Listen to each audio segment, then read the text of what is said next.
एक बार फिर स्वागत है मेरे YouTube चैनल में। तो चलिए शुरू करते हैं आज की मजेदार कहानी। एक गांव था जिसका नाम था शांतिपुर।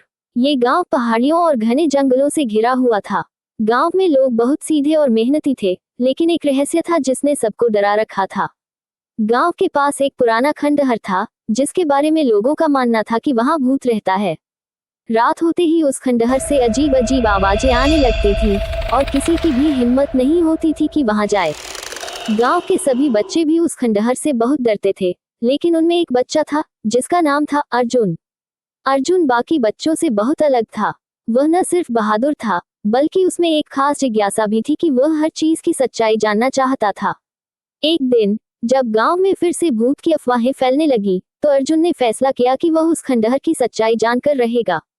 रात के समय जब सब लोग सो रहे थे, अर्जुन चुपके से अपने घर से निकला और एक टॉर्च लेकर खंडहर की ओर चल पड़ा। रास्ते में जंगल था जहां से अजीब आवाजें आ रही थी, लेकिन अर्जुन डरा नहीं। उसके मन में एक ही सवाल था, क्या सच में भूत होता है?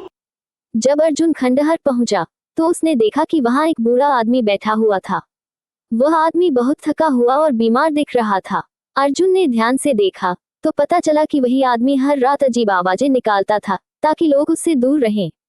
दरअसल वह बूढ़ा आदमी एक पुराना सैनिक था जो अपनी जिंदगी के अंतिम दिन शांति से बिताना चाहता था।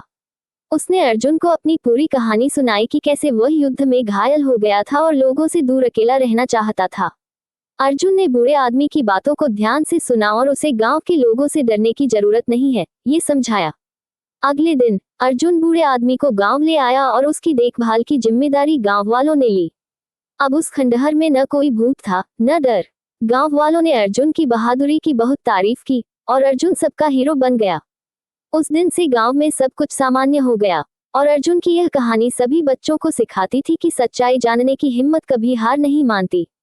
ऐसी कहानी के लिए मेरे चैनल को सब्सक्राइब करें और शेयर करें।